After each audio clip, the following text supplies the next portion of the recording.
Police say the MO is pretty much the same in every case. Finding an unlocked car, reaching in, going through some loose change, maybe finding a telephone or a GPS system. The goal is simply to take anything that might be worth something. And it got pretty cold last night, cold enough that Dalton Brown decided to sleep in this dumpster.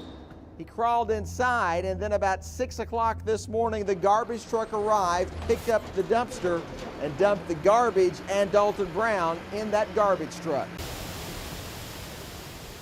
There are places we see and experience that remind us of those no longer with us. When I'm here, I just feel like she's always with me because we always used to come. Avery and her sister Addison attend the Christian camp in White Mills every year. It's a place their mother attended also every year until her tragic death 5 years ago today. And she was always trying to be positive to everyone. So if you were sad that day, then she would try and cheer you up. And sadness ruled that day when the 31-year-old mother, pregnant with her fourth child, was attacked and killed when she and her sister were on an early morning jog. It was probably the blackest, darkest day of my life. Ironic, since the weather that day, much like this day, was sunny and warm. We have discovered in our 5 years that even though evil is going on everywhere around us, God is still good.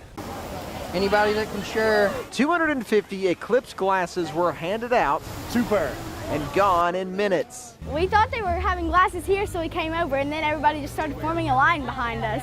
We already had people here in the Judicial Plaza waiting for those glasses. Line for free glasses quickly formed for one for free ice cream, then water, then people waited. Do you see it? Somerset's daytime summer sky to turn darker. Well, as a teaching tool, it shows kids how all of this works, because to them it's just like, oh, there's like this big ball in the sky. It never became completely dark here in Somerset, just darker, really almost dusk-like, but it did get dark enough for some things to change. Now, see this one? This one here's starting to glow. Street lights came on when the sky grew darker, outside air became cooler.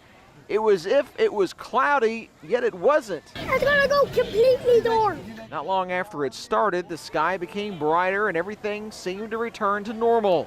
Many were left with memories they will not soon forget. This happened the last time I did this story. It's happened again this afternoon. A train has stopped on the tracks, blocking that crossing. The last time it only stopped for a couple of minutes. We'll see how long it stays there today. Come and see me. Don Davis was trying to bring a carload of kids to see family. More than 17 minutes later, the train still sat. We ran out of gas waiting, trying to get across. And then you have to go to the gas station. By the time you come back, you're blocked again. We're told the train finally cleared the crossing at 2:26 after a stoppage of more than 40 minutes. Not as bad as 5 hours, but people want something done, and soon. Somehow the man was doused in gasoline and set afire. After getting yelled at by Wooten, police say the woman began to leave, but as she was pulling out, she turned around and started looking behind her. And then she saw the man on fire. And then she was the one, police say, who called Laurel Dispatch. To God, he's left. He's absolutely in flames up to his head. And he still is now? He's rolling around. I don't know if he's still in flames. Yes, he's still in flames. Have you seen this video of the violent Walmart shoplifting incident? It's a story that many were talking about after seeing surveillance video of what police say was an attack on a loss prevention officer at the Corbin Walmart. He's beating that guy up. Holy moly. As you can tell by the massive debris pile, this church was hurt a lot by Harvey, but it will also soon be a hub for help, and a lot of that assistance is coming from Kentucky. Pet food, diapers, and formula were collected and stacked into 2 trailers in Stanford. Mike Smith and Mike Baston drove all night and all day to get them to Jeffrey's church. I don't even think about it, just do it. You put your pains and your personal things aside and you just do it. You know, I've joked and said that not only are we a disaster relief site, we are a disaster site. It's something you've probably done yourself. You started your vehicle, shut the door, and you've walked away back into your warm house to let your car warm up. Or maybe you've left your car running while you got gas.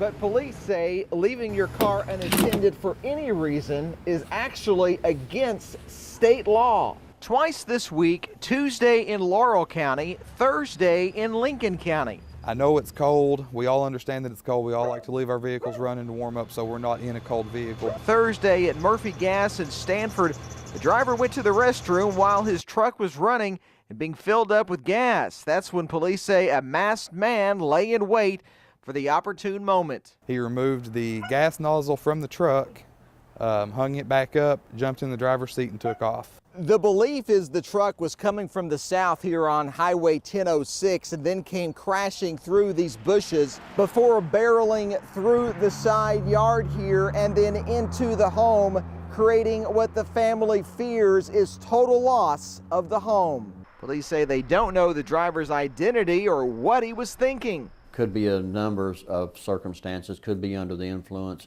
could have had outstanding warrants and maybe just driving too fast in that location.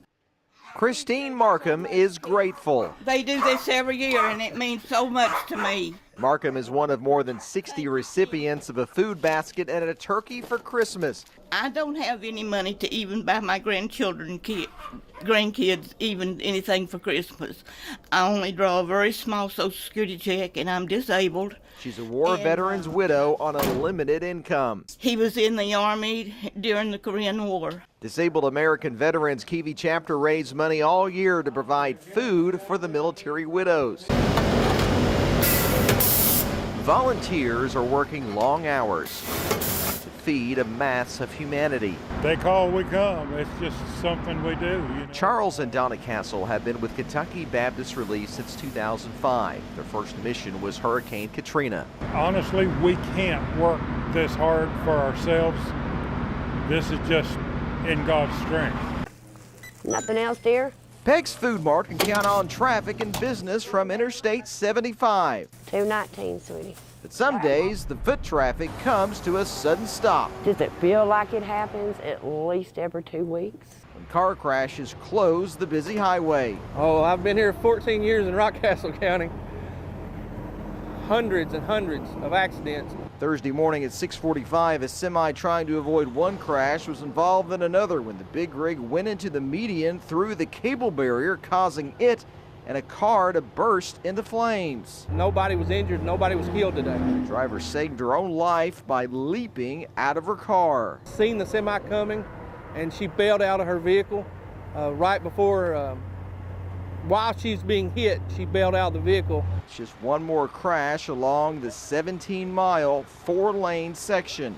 5 miles down the road, you've got 3 lanes in case you need them.